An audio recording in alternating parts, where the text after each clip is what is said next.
namin ng hapunan, mga alas 11 ng gabi, Oo. di, natulog na po yung mga bata at natulog na rin po kami. Mhm. Mga alas 3 po ng madaling araw, bigla pong may narinig ako na dumating na bangka na maliit. Oo. Yun na po. Ang buong akala ko, umalis na po itong kapatid ko na si Elfredo. Okay. At nagulat po ako sa kanya at biglang nagtanong po sa akin na kung saan si Gerald. Sabi ko, bakit anuin mo si Gerald? Mm. Sabi niya, isama ko muna dahil hindi nga raw po kulang po siya ng tao sa bangka. Oo. Sabi ko, hindi pwede. Sabi ko sa kanya, pagod yung bata dahil maghapon yan sila nagsipa kawel. Mm. Ano lang daw po, isama lang daw po niya saglit. So, nagtanong siya kung saan natulog. Sabi ko, andun sana, dahil po may distansya po yung bahay, hiwalay po si Gerald ng tulugan at saka dito sa mga tulugan ng mga anak ko. Mm. Pinuntahan, sabi ko, subukan mo puntahan, gisingin kung magsama sa'yo. Kung magsama, wala namang problema. Pero kung hindi magsama, huwag mo pilitin yung bako. Okay. Ayun po, hindi, bumalik na po ako sa paghiga. Na ilang minuto lang po, narinig din po namin na parang may nag-aaway din sa taas. Nagulat po yung misis ko at saka yung anak ko kung nagtanong sa akin kung ano yun. Hindi nagtanungan po kami kung ano yung gulo. Oo.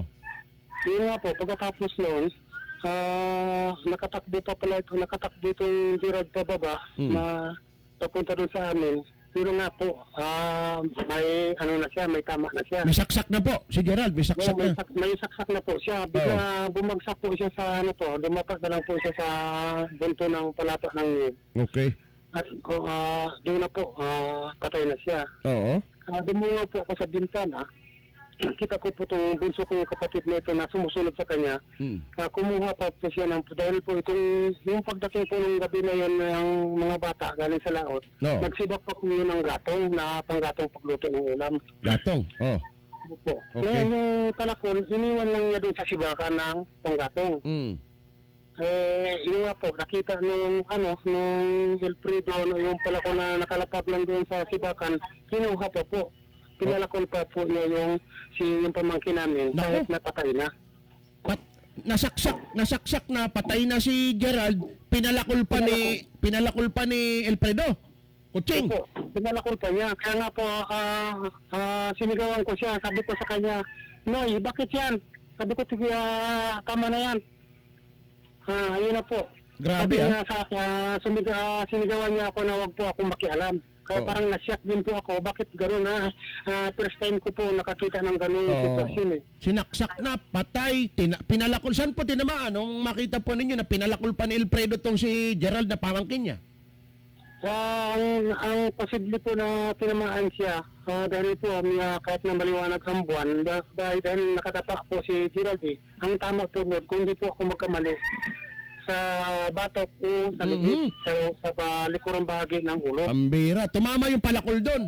Sa may likurang bahagi o sa may batok. Tumama doon yung palakol? Opo, dahil wala po, talagang hindi spot po dahil kasi hindi ko na rin po nakita ang mga sumunod na pangyayari. Okay. Dahil yung misis ko po nasyak at nagkaroon ng trauma dahil high blood. Oo. Yun Hindi. ang misis ko na po yung agapan na... Inasikaso ninyo. Opo. Ngayon, nawawala po yung bangkay ni Gerald eh. Saan? Oo. Ay, yung bangkay ni Gerald, hinila po niya papunta sa dunguan, ang pagkakaalam at kinarga niya sa bangka at dinala po hindi ko na po alam kung saan niya dinala. After niyang saksakin, palakulin, patay na, hinila niya, sinakay niya sa bangka ni Elfredo. Opo, hinila niya, sinakay po niya sa bangka niya. Pambihira, ano? At doon, hindi na natin malaman kung saan niya tinapon yung bangkay. Yun na po, hindi namin alam kung saan niya dinala. Dahil noong time po na yun, alas 3, pag alis po niya, mga alas 4 ng media, may service naman po na dumating. Siya rin po bumalik. Mhm. At pagkatapos po, inwarningan niya kami na tumahimik na magtikom ang mga bibig namin. At yun nga po. May pagkasiraulo pala tong kapatid po ninyo, ano ho? Kaya nga po, parang ewan ko sa tao na yun. Yan pala, may record din sa Rojas, no? Noong April 17, tape naman, pag nanakaw. Opo, yun po ay dati na po siyang wanted dahil nagtatakas po yun. Oo, may warrant na rin ito. At dyan na nagtago. Kaya nga po, siya pinapakiusapan po namin magkakapatid na sumuko dahil hindi naman po ganong kalala yung kaso niya. Ang problema lang, dumating din sa punto na gumawa po ulit siya ng Kremlin. Ano ang dahilan? Bakit po sinaksak niya, pinalakol niya pa si Gerald nito ni Elfredo? Yun po, ang alam kong dahilan lang doon sa silos at saka sa Silos? Sa silos lang po doon kasi itong Elfredo na to, na kapatid namin, na kapatid ko, may kinakasama po siya na si Joan Martinico. Oh. May bago po ang pangyayari na yon kasi yung anak niyang si Jay at saka may kasama pa silang isa pa na hindi ko na po pwede sabihin. Sige. Andi bale, nagiinuman po sila kasi dala po ng kalasingan. Nagbitaw po itong pamangkin ko na doon din sa pamangkin ko na isa. Sabi niya, hindi, kung may babae lang po na magpapabayad sa akin, iyot na ako eh. Bastos pa, no? Ganun lang din po ang binitawan ng salita ng pamangkin ko. Ako naman po, naiintindihan ko na yun dahil salitang lasing lang yun. Ganun lang pag nalalasing, mayroong mga ganun na bibitawan salita. O, inuman yun eh. Opo, ay sanay na ako din sa ugali ng bata na yun. Ngayon, itong si Elfredo, parang, ganun, nagtanim na, itong babae nagsumbong kay Elfredo na gano'n nga po. Parang nabastos ni Gerald, ano? Okay. Opo. Sir, nandito si kilala mo si Dodoy? Opo. Si Dodoy, kilala mo? Panganay na kapatid niya ni Gerald. Dito hinahanap namin eh. Doy, baka may gusto kong tanungin dito? Uncle mo? Nakita daw niya eh. Lapit ka sa mic, pare. Hindi na, wag na. No? Medyo naririnig niya sinasabi mo, pinalakol pa pala. Patay na. Oo. Wala na to si Elfredo, sira na ulo nito. Pero mo, pamangkin, dahil lang doon ha. Nagselos lang o may nabanggit lang na ganun ang ginawa ha. Oo. Ngayon, saan ang punta nito ngayon? Ito nga po, nakipag-coordinate po ako dito sa munisipyo ng Taytay. Mula pa nung Pizza Uno. Ako nung 31, bago magbagong taon, nagsuplong na po ako rito sa detachment sa munisipyo ng Taytay. Oo, sige. Nag-contact na rin po ako dun sa sa Fulyo na nung time po na yun na pinintahan niya. Oo, wanted na to, may warrant pa to dati eh. Sige, pag bumalik dyan, itawag nyo kagad para ma-aresto na po ito. Baka nakikinig ngayon si Elfredo kasi makikinig ng mga balita yan eh. Nag-aabang kung ano nang nangyayari dito sa kaso na ginawa niya eh. Baka may gusto ka sa... Kaya nga po, wala pa pong informasyon kung saan po makikita. Alimbawa po nakikinig to si Elfredo, yung kapatid ninyo. Ano pong gusto nyo sabihin sa kanya, sir? Noy. Noy po ang tawag po namin doon sa kanya. Noy. Noy. Ito lang ang masasabi ko kung nakikinig ka man. Surrender. Sumurrender ka ng maayos na hindi na dumating sa lumala pang sitwasyon. Okay. Sige. Salamat po ha. Ingat po kayo dyan, sir. Thank you po. Sige po. Ay, sir, sandali po ha. Sandali. Saan banda yung bangkay ni Gerald? Saan banda? Anong sitio? Anong barangay? Para maano natin? Sa barangay, sa sitio, sa isla po ng Bato, ako po yun ang barangay Bisibis. Bisibis. So kung halimbawa, tinapon niya lang dyan sa paikot-ikot dyan, saan pwedeng mapadpad? Baka po ang posibleng pwedeng mapadparan yan ay sa Kaniki, Kamantulon o or dito sa ano po dito basta dito lang po yung sa Taytay. Paikot-ikot din, ano? BCBs, Opo. Kaniki. Okay, sige.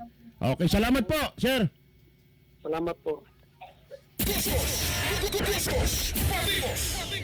Doy, si Raulo na pala nito si Alfredo. Baliw na ito.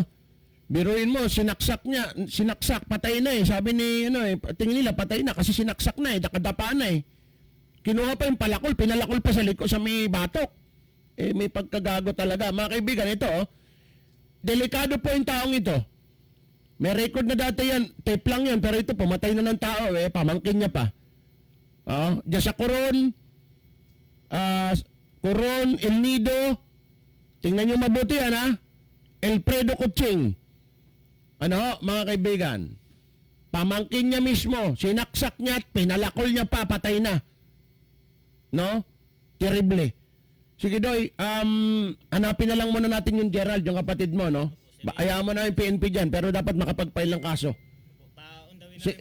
Lapit ka sa mic. Undawin na rin po sila, Papa. Papunta na doon sa Taytay. Opo.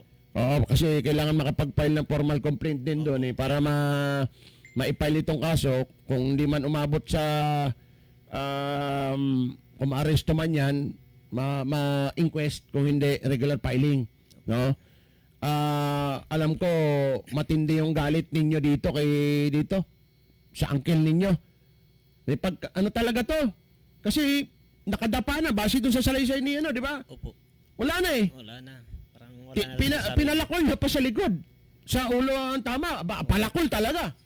Di ba? Tapos ngayon, ang nangyari, pinagbabantaan niya ngayon tong Yung kapatid, yung kuya niya. yung kuya niya na nakatistigo, Opo. tumistigo, di ba? Yung nakakita. Opo. Pinagbabantaan niya pa.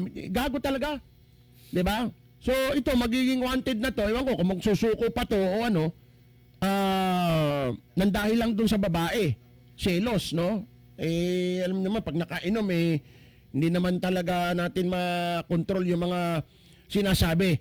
Pakita mo ulit yung ni Alfredo. Ito mga kaibigan, mga taga-norte, tingnan nyo mabuti yan. Alfredo Kuching. Gaharyon. Pamangkin niya, sinaksak niya, tinaga niya at pinalakol niya pa hanggang yun